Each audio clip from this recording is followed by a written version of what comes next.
Interesting fight coming up this weekend at lightweight. We have the long-awaited debut of the lone rookie on this card in Israel's Natan Levy. He's going to be taking on gifted Rafa Garcia, a guy I was sold a bill of goods on, and I still haven't received it because, Matt, whether it's Campbell McLaren that's selling the goods, or whether it's the fans over on the Underground Whisper Network, be it Twitter, be it Reddit, I expected, and personally, it was me, expected a lot out of Rafa Garcia coming in from Combate because everything I saw over there was overwhelmingly positive. And if you just looked at Rafa Garcia's Instagram, you'd see him training with some of the best athletes, not just in this sport, but in this sport, in different disciplines at some of the biggest gyms. Ruka Sport. Who else is he training with? Cub Swanson.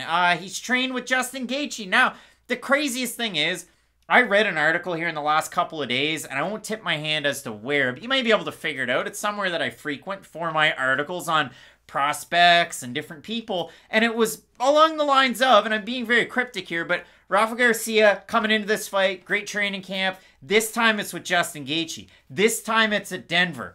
And I kind of sat there a little puzzled because somebody might read that and go, oh, well, that's great because his cardio failed him against Chris Gruetzemacher after he went balls to the wall in the first round. He had not as much left in the second and third. Now, he did continue to wrestle, and he had a little bit of success there, but in the stand-up, it wasn't there anymore. My trouble is, I racked my brain, and I went, I said the same thing before his fight against Chris Gruetzemacher. He was doing the same training. He was training with Gaethje in Colorado, and he was back home in California. That's all great, and I still think it's great. But not everybody that trains with all these big names, they can do it in the gym. They don't necessarily do it in the cage. Look at Chris Tuxisher. When was the last time you heard somebody talk about him? I talk about him all the time. Why? Because he was a giant shadow behind Brock Lesnar. He was. He was that guy. What was his record? At one point it was like 21-1 and 21-2. And it's like, wow, Chris Tuxisher, he's the next one. But he wasn't. Rafa Garcia had so much success outside of the UFC. He's so good at closing distance, boxing to clinch, take you down, submit you when you're on the ground. I've talked a lot about Rafa Garcia, not a lot about Natan Levy. Matt, for Garcia, short notice debut against Nasrat Haqparast. You're not going to beat Nasrat Haqparast, and that's fine. But he had some success. It was a close enough fight. But his last time out against Chris Gruetzemacher, this is one of those fights, and I hope this is where you're going to go with it when I hand it off to you. This is that classic JSP Joe Lozon fight of, okay, you should blow the doors off Chris Gruetzemacher. And he almost did. And then the second and third rounds were nowhere near the first round, and he looked like a shell of himself. That's the thing with Rafa Garcia. I thought he looked pretty good in his loss to Nasrat Haqparast, if we're being completely honest. It was on short notice. We know how good of a boxer Nasrat is. Garcia boxes him up at a few different occasions in that fight, so although he loses against Haqparast, it at least gave you confidence with him moving forward that, okay, some of the skills we saw him demonstrate outside the UFC are going to transfer over against the best competition in the world. But the fight against Chris Gruetzemacher was like the worst version of that loss. Because I had a lot of confidence for him going into that. We all know my feelings about Chris Gruetzemacher. He's well-rounded. I'll give him that. But he does struggle against people who specialize in really anything. But what Rafa Garcia showed was that if you do push any kind of a gas tank, although his cardio might look, his technique might look good in that first round, when his cardio's gone, so's the technique, so's all the sort of things that make him unique. Which is kind of a deviation from the mean because normally Garcia's a guy that can push a high pace and fight through with a good work rate. And that's what really made me worry about him fighting guys at this level, at least consistently, because when you struggle against a guy like Gruetzemacher, who has shown, like, listen, he got knocked out by Artem Lobov, you know? Like, Artem Lobov's not a bad fighter, but... You'd get knocked out by him. Okay. I would. All Artem Lobov does every day is practice knocking people out. I'm way better than Artem Lobov at cooking. You're way better than Artem Lobov at, like, selling things. We're all good at our own stuff. This is the thing about Garcia. I think he's good in a lot of aspects. Like, his good stats are great, but he does struggle with some of the in-betweens. If you're a really good wrestler, you can take him down, although he's got good submissions, and not worry all that much. He's kind of like Jacare, where you can hold him down like Jack Hermanson did without a crazy threat of submissions off his back. Now, if the tide turns and he gets on top, he's a very, very dangerous fighter. But my big thing with Garcia is that once he fatigues, his hands get very low, and he sort of loses all of his defensive capabilities. And when you're fighting a guy like Levy, who has I mean, pinpoint accuracy might not even do what his strikes are justice. You're going to have a really hard night in the office because if you aren't able to get that takedown really early, if you aren't able to push such a pace early to where he fatigues due to your volume in the first round, I think you're going to have a really hard night out in the office. So you got Garcia on the left-hand side. You got the man chiseled out of marble, and you can't see his thighs in that picture, but they're friggin' ginormous in Natan Levy. And why do I say that? This is a guy with... You'd read his stats off a page, and you'd read what he's actually good at, and then you watch his fights, and you go, what? Like, seriously? Are you kidding me? Now, a lot of Levy's pictures over on the Instagrams, he's got the gi on, he's a karate guy, and that is it. Like, I mean, I have this in my notes here, because you need to have this kind of stuff, is the fact that he's a black belt in karate. He's a black belt in kung fu. And I mean, listen, how transferable is kung fu to MMA? We don't see it all that often. I mean, the only guy that I can think... There's a lot of them out there. But the only guy that I can think of is Roy Nelson, always being billed as a kung fu fighter.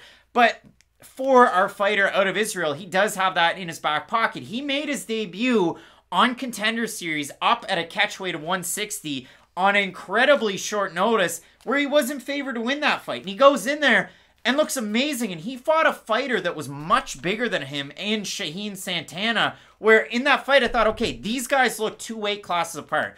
Levy was getting ready for a fight against Bruno Souza, your LFA featherweight champ. He's in the UFC now. He had a lackluster debut. However, that's what he was getting ready for. And this is a guy that, as an amateur, he was undefeated. The craziest part that I found was for, again, Natan, his first fight as a featherweight, June 2016. Pretty good. He wins that fight.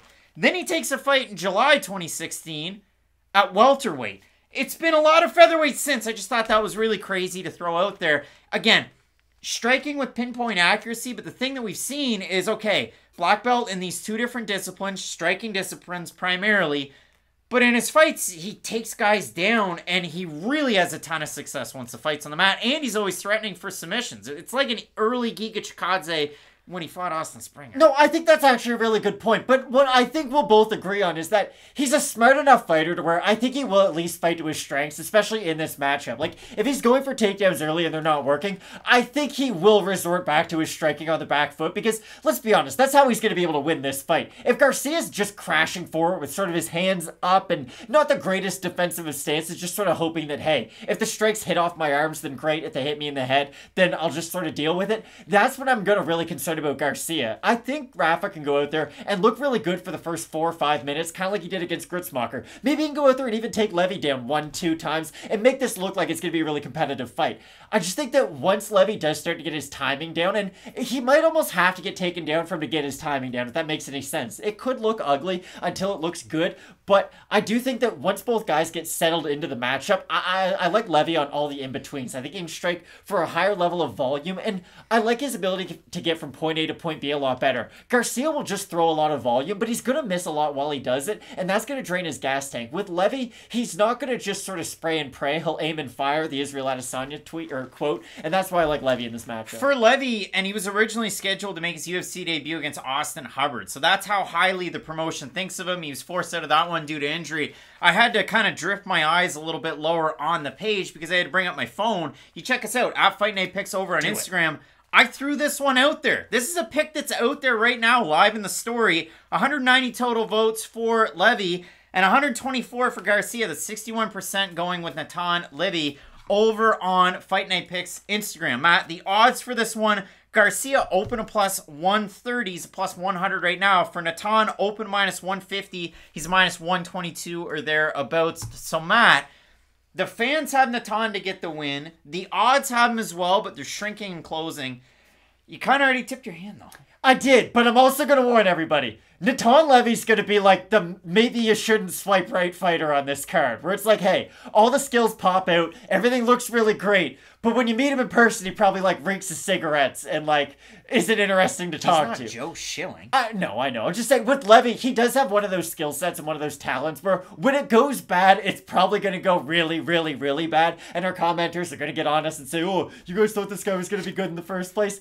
It happens. But I do trust his ability to beat Rafa Garcia. I think that if Chris Grutzmacher is able to push a pace and outstrike you, a guy like Levy should be able to do the same. Watch out for the big time first round out of Rafa Garcia. And 2, His last 2 wins, UFC level competition, Humberto Bandenay and Ghost Pepper Gonzalez. You know, the guy that got cold cocked by Jim Miller. Matt, both of us going with Israel's Natan Levy. And I think in this fight, might not want to wrestle or grapple with Rafa Garcia, but when it comes to the striking, look out for the body kick, the low kick, softening things up, and then going back up top. I like Levy in this fight. This should be an amazing one. This is a possible fight of the night, too. These two guys both bring it. I cannot wait for this fight. You're going to want to keep it locked in with Fight Night picks, and as we always say, let's get into it.